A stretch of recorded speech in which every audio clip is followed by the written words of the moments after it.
حضرت عمر بن خطاب رضی اللہ تعالیٰ عنہ کا زمانہ تھا، ایک شخص کی گھر میں انبن ہو گئی بیوی کے ساتھ، انسان کے معاملات ہوتے، ہو گئی انبن، تو اس نے نیت کی کہ میں جا کے امیر المومنین سے بات کرتا ہوں، چل پڑا گھر سے، حضرت امیر المومنین کے دروازے پہ پہنچا۔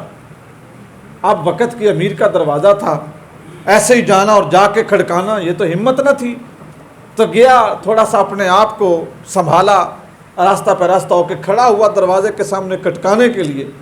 جیسے کھٹکانے لگا نا، اندر سے حضرت ام کلثوم کی آواز آئی۔ حضرت ام کلثوم حضرت امیر المومنین عمر بن خطاب کی زوجہ تھی۔ اب حضرت ام کلثوم کسی بات پر امیر المومنین کے ساتھ جھگڑ رہی تھی، تو ان کی آواز اونچی تھی، تو اس نے کانوں سے سن لی۔ جب اس نے سنی نا، تو وہ اپنے اندر ہی سوچتا ہے کہ بھئی جیڑا حال تیرے گھر ہے وہی بادشاہ دے گھر بھی ہے، یہ تو کام خراب ہی ہے، کیسے تو شکایت کرے گا، اس سے تو اپنا گھر نہیں سنبھل رہا۔ تو سوچتا رہا، تھوڑی دیر کھڑا ہوا، پھر پلٹنے لگا۔ اتنے میں امیر المومنین خود گھر سے نکل آئے، خود گھر سے نکلے، اس شخص کو دیکھا تو پوچھا کیا مسئلہ ہے، کیوں کھڑے ہو، کوئی کام؟ اس نے کہا جناب کام کوئی نہیں، ہمارا بھی ایک مسئلہ تھا، وہ بیان کرنے آئے، وہی مسئلہ آپ کے گھر میں بھی سن لیا تو چپ کر گیا ہو کہ یہ تو خود پھنسے ہوئے ہیں، اب میں کیسے بیان کروں؟ تو حضرت امیر المومنین، بڑے لوگوں کی بڑی باتیں ہوتی، آپ نے کیا لفظ ارشاد فرمائے، سنو میرے دوستو۔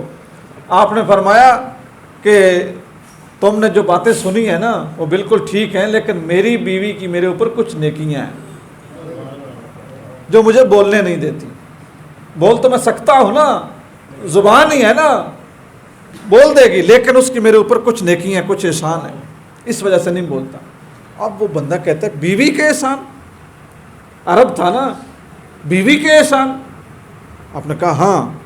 فرمایا سب سے پہلا اس کا احسان یہ ہے کہ وہ میرے اور جہنم کے درمیان دیوار ہے، یہ میری بیوی کا میرے اوپر احسان ہے، وہ جہنم کے اور میرے درمیان دیوار ہے، اگر وہ نہ ہوتی تو میں کسی حرام کام میں پڑ جاتا۔ وہ میرا ایمان ہے، مجھے حرام سے بچا کے رکھتی ہے، اس نے مجھے جہنم سے بچایا ہوا ہے، مجھے بتا یہ نیکی ہے کہ نہیں؟ کہا واقعی ہے۔ دوسری چیز فرمایا جس وقت میں گھر نہیں نہ ہوتا وہ میرے گھر کی نگرانی بھی کرتی ہے اور میرے گھر کی خزانچی بھی ہے، کسی کو میرا نقصان نہیں کرنے دیتی، کوئی چیز اٹھا کے نہیں لے جانے دیتی، میرے گھر کی نگران ہے۔ اس نے کہا جی بات تو ٹھیک۔ تیسری فرمایا وہ میرے کپڑے دھوتی ہے، میری دھوبن بھی ہے، مجھے خود دھونے پڑے، خود سکھانے پڑے اور خود پہن کے مجھے کام پہ جانا پڑے تو پھر میں کر بیٹھا ہوں، وہ اتنی میری مدد کرتی ہے، میری دھوبن ہے۔ چپ ہوا۔ کہا میرے بچے کی نگران بھی ہے، میری اولاد کو بھی پالتی ہے، اسے بنانا، سنوارنا، نہلانا، ان کے کپڑے دھونے، سلانا، کھانا کھلانا، پکانا، گھر کی صفائی اور ان کے کپڑے تبدیل کرنا، سارا کچھ وہ کرتی ہے، میرے بچوں کی نگران بھی ہے۔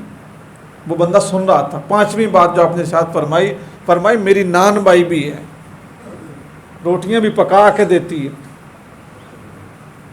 روٹیاں بھی پکا کے دیتی ہے۔ جب اتنی باتیں سنی نا، 5 فضیلتیں سنی اس نے، کہتا ہے جناب یہ خوبیاں تو میری بیوی میں بھی ہیں۔ تو آپ نے فرمایا جس کے اندر اتنی خوبیاں ہیں تو اس کی شکایت لے کے میرے پاس آ گیا۔ خوبیوں والے بندے کی بھی کوئی شکایت کرتا ہے، درگزر کر اگر اس سے کچھ غلطی ہوگی تو معاف کر دے۔